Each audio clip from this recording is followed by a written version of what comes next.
Hey, everybody, welcome back to the More Cheese Less Whiskers. I love marketing, listing, age, and lifestyle Trimalcast podcast exclusive.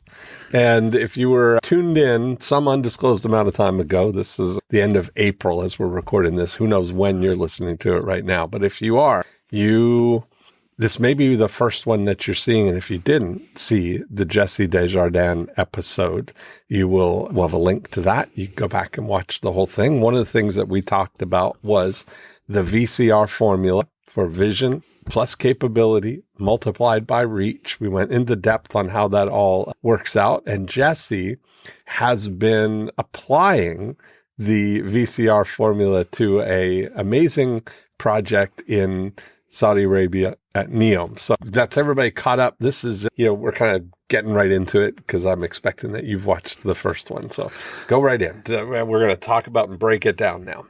Yeah. So I think throughout my career, I've always been put in situations where it's a really big challenge that you need to figure out, right? Mm-hmm. It's like it's completely impossible to do with the resources that you have.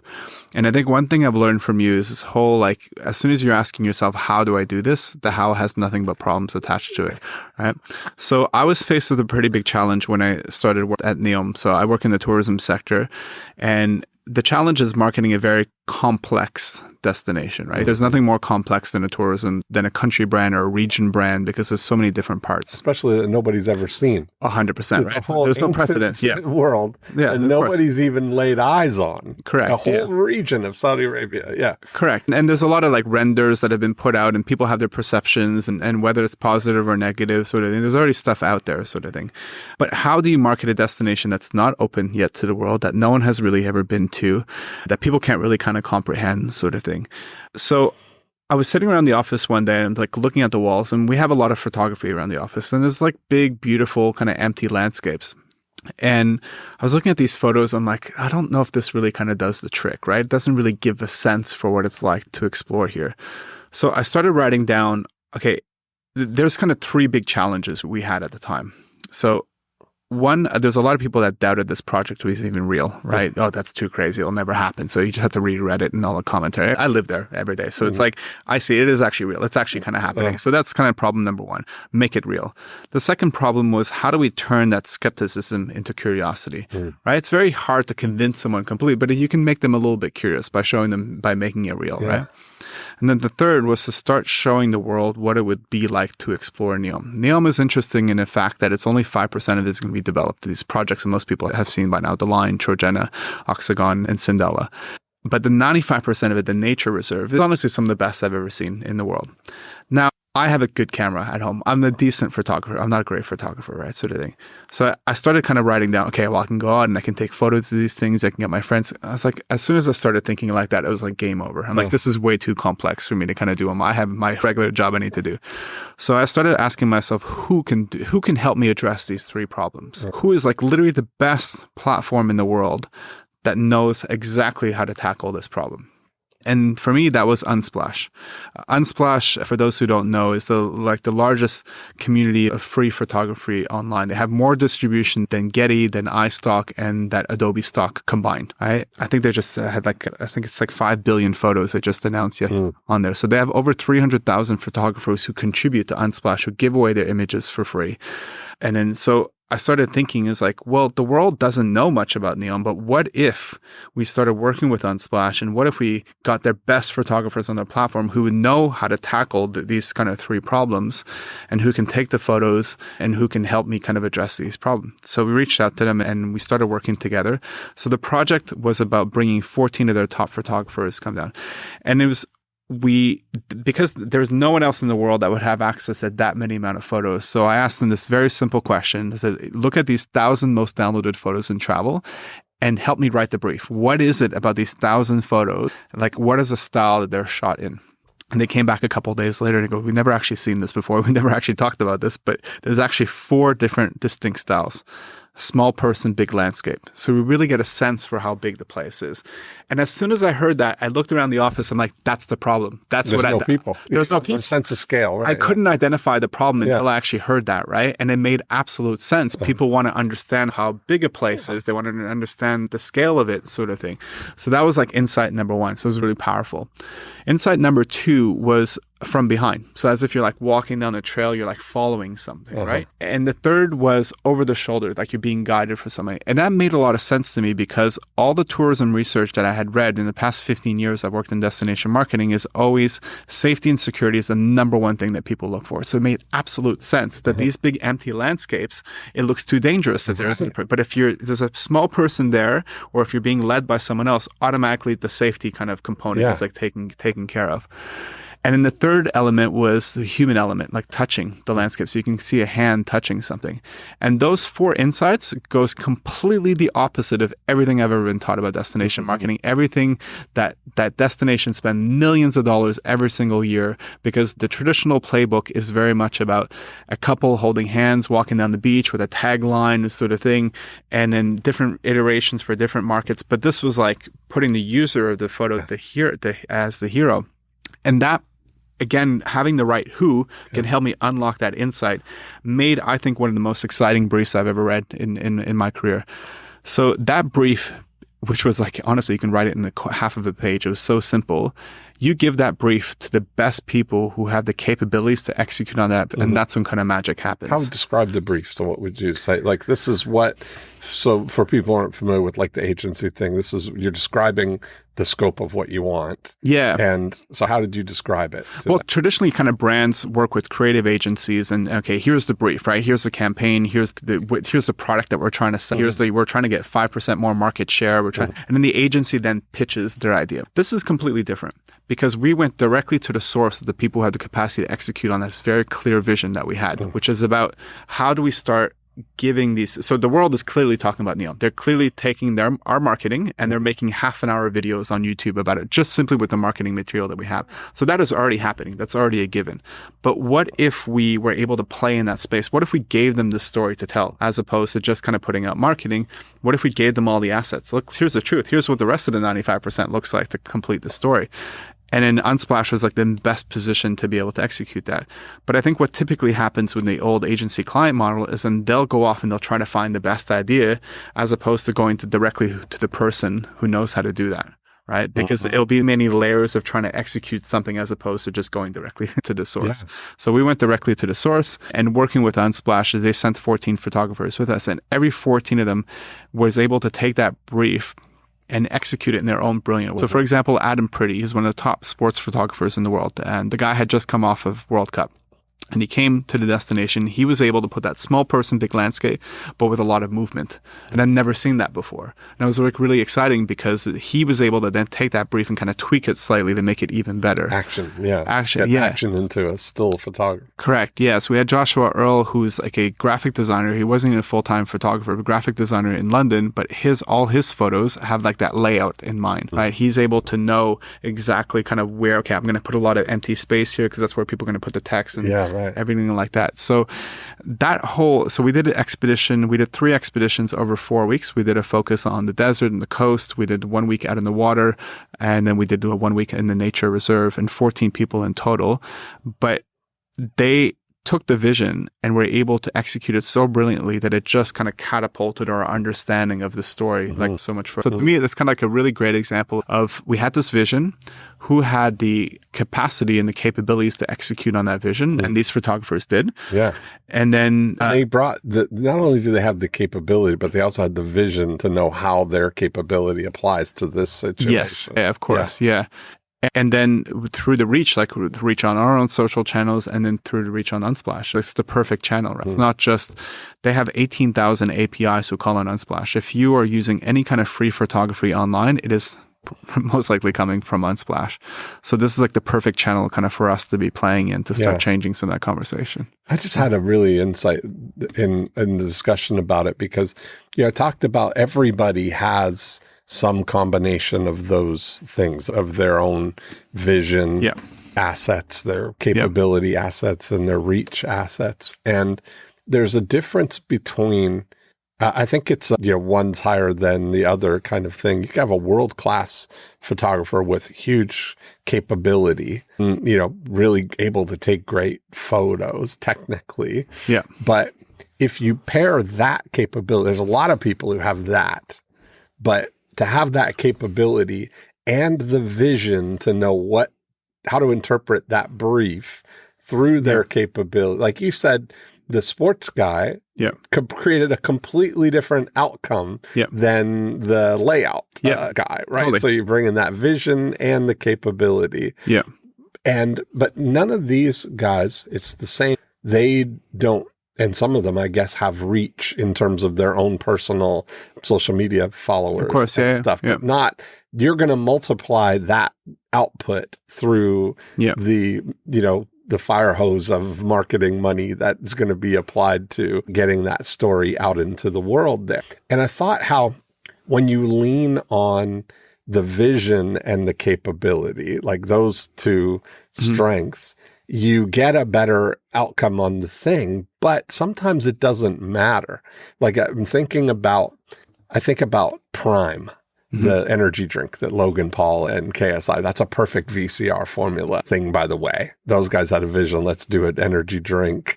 Let's team up and let's find someone who's got the capability to make it. And then we've got millions of followers on there. And he was talking about how Kim Kardashian ended up posting a photo of her kids with Prime, which is like a huge win for them, right?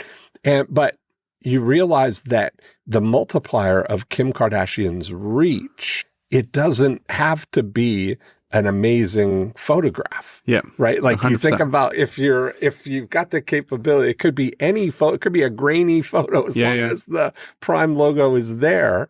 It could be taken as a selfie by Kim with her iPhone in bad lighting. Yeah. But it's applied to the reach of her hundreds of millions of people. It's a huge win outcome compared to the very best world-class photographer photographing the bottle and the product, but not having the reach to get it out. It's the multiplier. When you're starting from like zero also too, from there, like we didn't have that much photography and we don't have people coming in yet because we're not open, but it takes like that group of people to come in first to almost like model what the behavior that we want, right? To have a portfolio approach to bring all these people in and create all this stuff, it just accelerated my understanding of what our visual kind of strategy should be. And already seeing that those photos being utilized, like we've designed this whole airport experience at Neom Bay with them. They're in Boat Magazine, they're in Rob Report, seeing people pick them up and run with it, then it kind of gets better. You go up to like the next level, right? Yeah. And that to me is like VCR, that's kind of what it's about too. It's constantly about like leveling up your capabilities even as a vision maker, right? Right. Because now your vision gets even bigger, right? Because all of a sudden you have access to world-class, whatever world you like operate, world-class capacity providers or capability providers so that it ups your understanding so that the next vision brief becomes even bigger. You graduate to the next kind of next level. Yeah. Now to the point where these photographers are actually pitching us back ideas. Say, hey, I've been thinking about this for the past 3 months, and they come back and they've thought through things, and then they make your vision even stronger, which is quite cool. Yeah. So amazing. So this is great. So it's sometime in the future after the end of April, and this has been out. What's your hope for the outcome? What do you think how are you seeing the reach of where this is going to have the big impact? So a really great story goes a long way, and a really great story aligns all the resources and gets everything kind of working in one direction. I think that's the core of what you want to have as a really great vision, is to kind of get the resources pointing in the direction that you want to. And a really great story becomes, can we be the most downloaded destination in travel before we even open? That's an exciting kind of like question to kind of tackle, right? We can actually, because we're confident that we have some of the best assets. I mean, you've seen the photos. It looks completely out of this world. I've been diving for the past 20 years, and this is one of the, hands down, the best diving spot I've ever seen in my life, and no one knows about it. Right. So it's like by going out and taking these photos and making it real and distributing them for free and Unsplash, I'm convinced that we can actually kind of achieve this. And it's like that story becomes then very clear what belongs and what doesn't belong. So then the next iteration of that becomes even better and better as we go along. That's amazing. Yeah. And then once this all gets built out, once the baseline of access to the area, then it's the trip packagers that are going to have the great opportunity, the visionaries of being able to now build into the infrastructure of we stay at this hotel, we do these things, and you itinerize the diving expedition. Correct. There's going to be an opportunity for an independent provider of something like that, potentially. Or is everything in Neom going to be state run or? No, we are working with like major hotel groups. There's a lot of it's been announced already, 25 hours and more. A couple other brands are going to be announced shortly. But these providers are also coming in with their own capabilities and reach. But going back to this kind of VCR formula, I always think about, if you look at internet culture, there's always like only about 1% of the people who are actually creating things, the creators, right? And about 19% of the people who are engaging with that content, about 80% of the people and 90% of how you calculate it are just looking at things. But I think traditional marketing is very much about talking to that 90%. But I think it's much easier just to go to the 1% with your VCR form. Like, here's my vision, what we're trying to do. Let's collaborate and let's work on this together. Then we can talk to the rest of the kind of people. That's who I want around in my circle. That's the team that I want. I want a team of creators who know how to execute on the vision very well, because too often the first idea that I have, and if I go directly to the public or the market with that, it's not the right idea, right? I am not smarter than Adam Pretty, who's the best sports photographer in the world, right? In fact, the 2 photos that he took on the first expedition, before he even released the photos, he won the best sports photojournalist at the biggest photo competition association in the US just recently. With those 2 photos, yes, exactly. Of the Neom. Of Neom, yes, of course. So there you go. So it's like these people have the capacity. And I think, again, if you have the right idea, if it's big enough, it's exciting enough, you will attract the right capacity and capabilities to do it. No one is really moved by a small idea, but if it's a big idea, then the solution is, and again, going back to this most downloaded destination before we even open, all of a sudden the ideas that are being like, that I show up every day and it's like, oh, wow, I never thought of that. And this aligns to the bigger idea and it gets there. Similar be the best. Yeah, be the best one. Be the best. Here's a DJ Khaled. World tourism. Why not? If you can be the mayor of Khaled is a VCR expert. Yeah, why not? He's got the vision. He doesn't have any musical capability. It's funny. He doesn't make any of the music. He doesn't turn any of the knobs and dials. Rick Rubin is the same thing. I saw an interview with Rick, and he was saying, he was on 60 Minutes. And they said, well, so what do you do? He goes, do you have any musical, do you play any music? Barely. Do you turn the knobs and dials? No. But he says, well, what is it that you do? He said, well, I know what I like, and I know how to express it. I know how to describe it, and that artists generally find that helpful. That's his thing. I love that. I'm able to, I understand what I like and why, and I can articulate it, and artists find that helpful. Yeah. And so good. I mean, it's so true, right? That's when you think about the vision of being able to do that, you talk about, when we talked earlier, you were talking about Luke Skywalker with Yoda strapped on his back there. There's James Drage introduced me to this working genius test that is like a Colby or, Myers-Briggs personality thing, but it's specifically for, entrepreneur teams.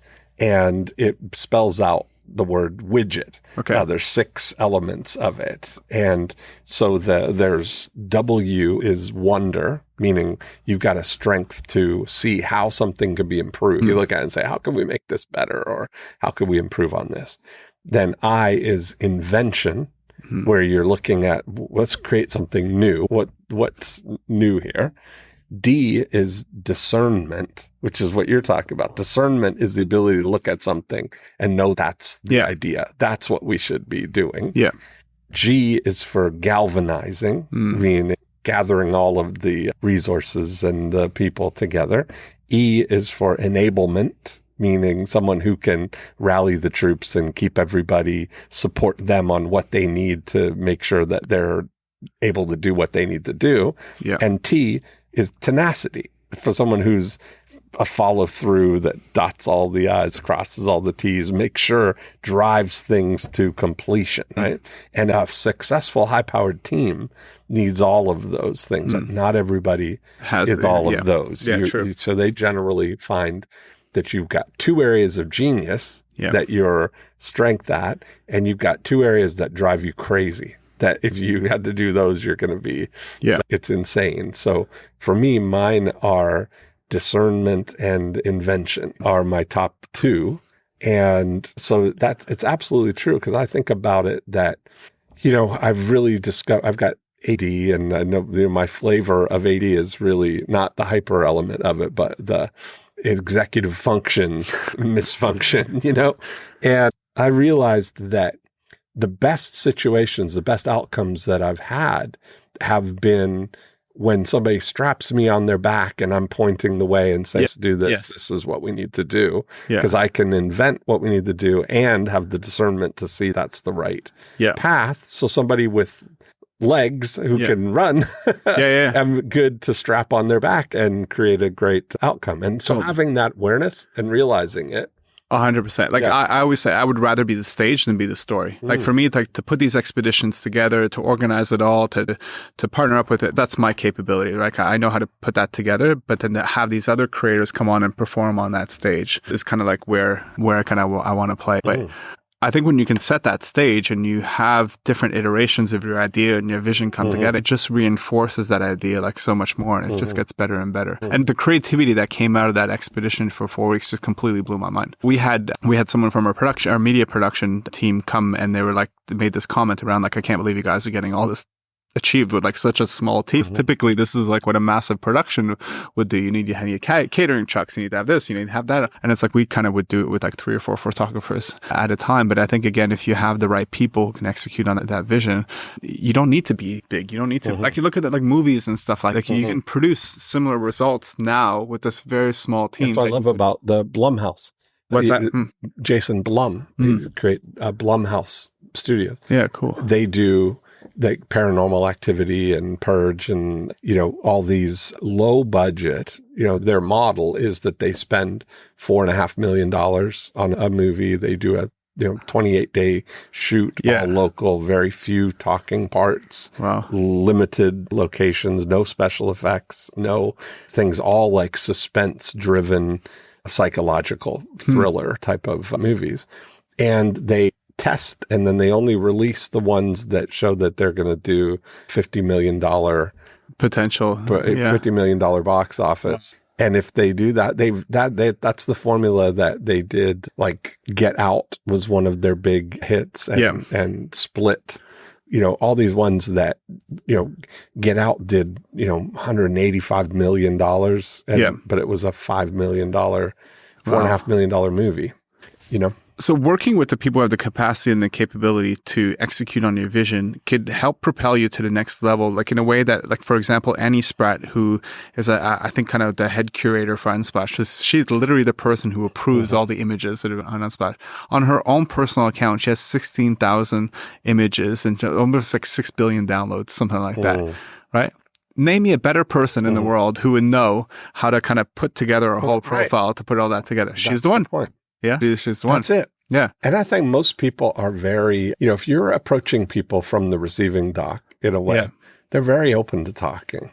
It's 100%. Like, and you got access to people just for asking in a lot of ways, access to people. My ultimate kind of BS filter now is, I think when I talk to people, when they're pitching me ads, I always think in the back of my head, would this person be willing to do this to guarantee the result unless they got paid? Right. And it's like, well, people who are so confident in their ability to deliver that result approach the situation completely differently. Yeah. And it's like, and again, I think when you work on these VCR projects and you're successful, it just unlocks the next layer, and then you just meet different people, different collaborators. And that's kind of where I want to be playing. Yeah.